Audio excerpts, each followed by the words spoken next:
X-Men Dark Phoenix Saga, Uncanny X-Men number 136. Dark Phoenix has emerged. Dark Phoenix has destroyed a whole galaxy, billions of people dead. The Shire Empire is involved. They're like, oh no, oh crap, here it is. And she's on her way back to Earth. Let's dive in.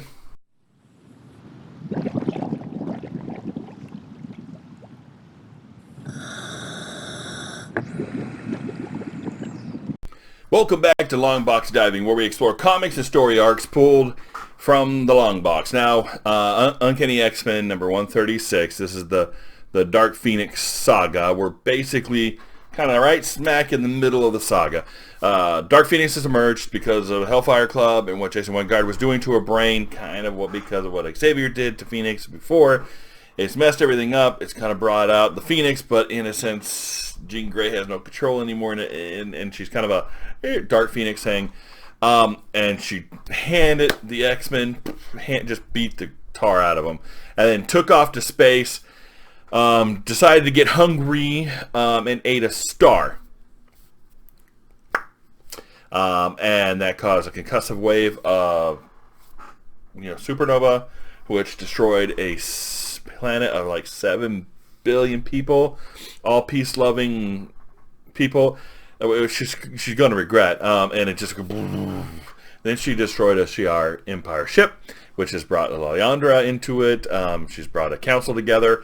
And then the Cyclops is like, Phoenix is on her way back to Earth, and she's hungry, and it's not going to be good. Now, this is a great-looking cover. Uncanny X-Men number 136. This is from 1980s. And we have the X-Men, where last cover she was grabbing the X-Men and breaking it, right?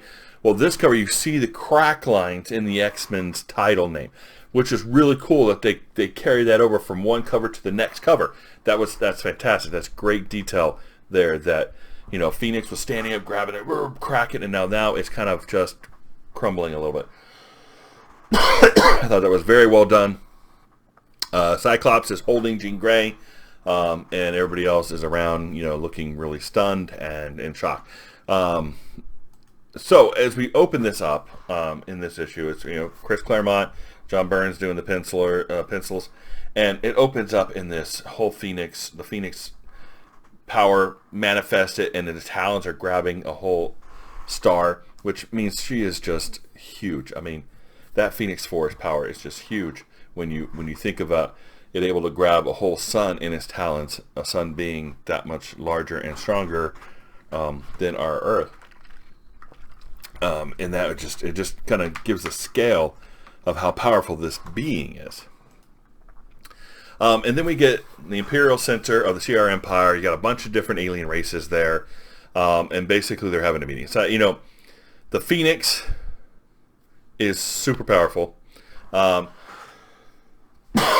It is a extinction level event. The Galactus, eats planets and then moves on. The Phoenix eats universes. Nothing could actually, make her feel full. She can consume all that exists. And so they, basically she, talking about she ate the planet, they ate the star, and it went supernova, and it killed all these people. And she could do that over and over and over again. So they have to do something. And basically they come to the decision that the Phoenix must be destroyed. Which is bad news, because you destroy the Phoenix, you have to destroy the host of the Phoenix, which means they have to destroy Jean Grey. Jean Grey is like destined to die. Now that's not a good thing. Now it flips over to the Avengers Mansion, which is really cool because they have a cameo by Jimmy Carter. It's funny because they even write him talking like he did. Mr. Jarvis, I understand that an Avenger was always supposed to be on monitor duty, and you've been calling for some time without response. Now, the energy force of unknown origins but considerable power is approaching the Earth. And so it's funny. If this is some extraterrestrial attack, I want the Avengers to be ready to deal with it. Now, that's hilarious. But so here Jarvis is like, and well, we know that Hank was supposed to be watching, but Hank flew off to go help his original X-Men team, figure out what's going on with Jean Grey. So basically, they're back in the shop, and they really don't know what to do. They know Jean Grey is coming back. So Hank is trying to create actually a band that can dampen Jean Grey's Phoenix powers so they maybe will get the jump on her. But at the same time, the rest of the team is kind of doing some danger room exercises. And we have a nice little danger room scene here, which is always fun to see them in the danger room. Wolverine doing this, and Colossus throwing and saving every, because it relates to there is real danger in this room. It's the danger room for a reason. It's not party room. It is danger room. So that was kind of cool. And then we see Phoenix actually arrive on Earth, but she is returned as Dark Phoenix. Now she arrives at her home, her family's home, and she walks in. And her dad's there, and she's kind of Jean Grey, but she's also kind of the Dark Phoenix. She has the feelings, she has the memories of Jean Grey, and she's kind of walking through, and her dad comes out, he's like, Jean, you're home. That's fantastic. And she's like, oh no, please no. My telepathic power is so sensitive, I can't block out Dad's thoughts. And so he's kind of worried about her. He nothing's secret to her anymore. She can read everybody at every time. She can read her mom. She can read how scared her mom's feeling of her. And then she's Jean in her face, but then she turns and her eyes are turned up and she's got this shadow, and almost like the way her mouth is drawn, you could tell her whole facial expression changes. She is not Jean Grey anymore. She is the Phoenix. And she turns this potted plant into a crystal. She's freaking everybody out. And the dad's like, what are you? What do you want from us? What are you doing? Because she has freaked everybody out. She goes, I am what I am. I was your daughter. He's like, no, you're not mine. Not any part of me. I deny you. I cast you out. So he treats her like she's demon possessed or some type of demon thing. She takes off, and there's like this fog outside, which obviously is Storm. They know that she was there. And then Nightcrawler kind of teleports right over on top of her, and he slaps this inhibitor onto her head.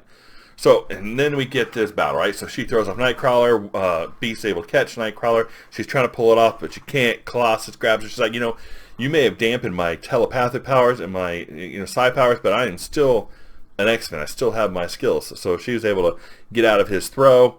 And then Storm comes up.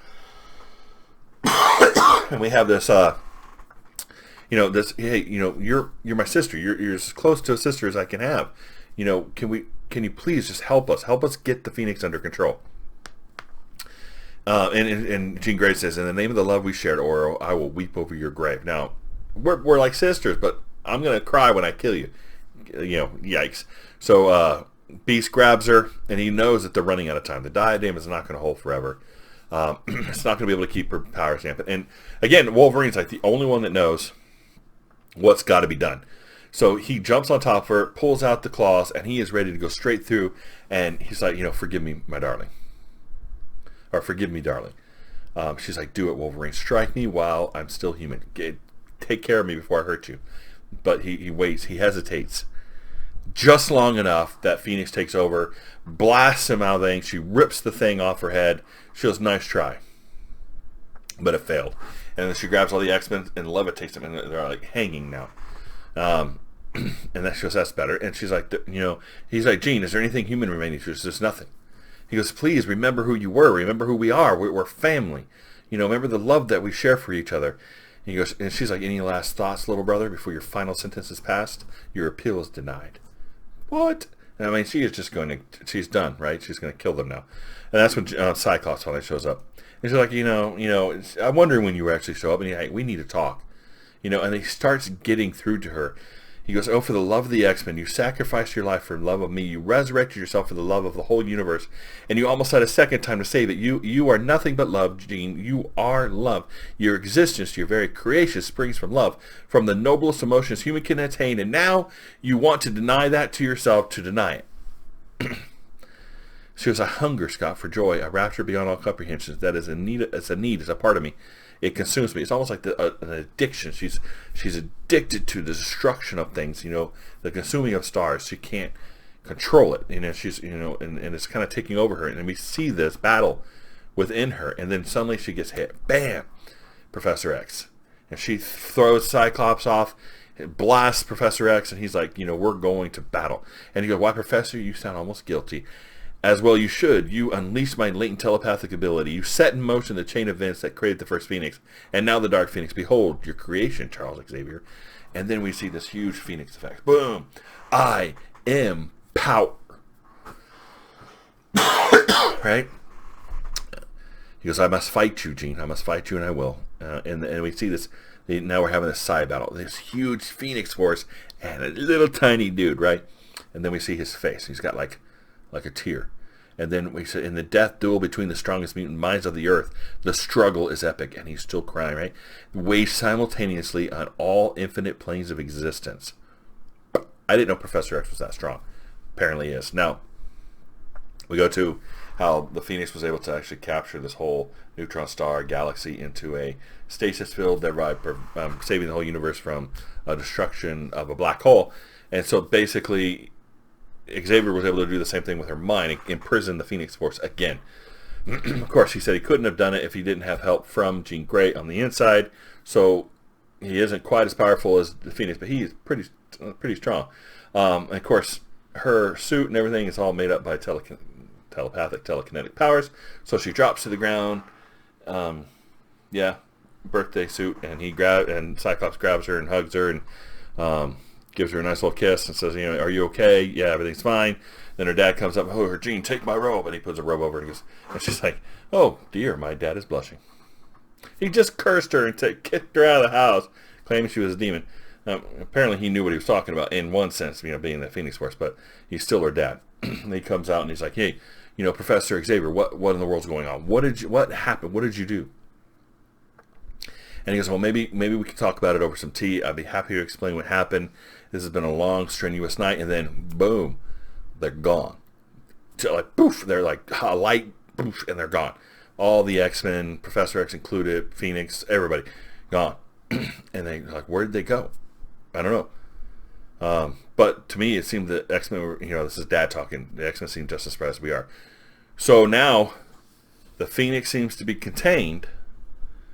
But because Xavier was able to contain it, we think, but now they're all gone, and I wonder where they went. Which I kind of have an idea where they went, and we'll discuss that in the next video. So, good issue, good art, good pieces, good Danger Room scene, good. All of it was really great. It was a great read. This is a good comic. The detail on the cover was great. I liked that where they kind of carried that theme over, where they're crushing the X-Men and then you have the cracked in the X-Men. That was good. So, fantastic issue. You should be reading the Dark Phoenix Saga. If you haven't read it yet, you should read that. Get the trade. It is really, really good. And so if you enjoyed this review, please like and subscribe, and we'll see you next time here in the Lockbox.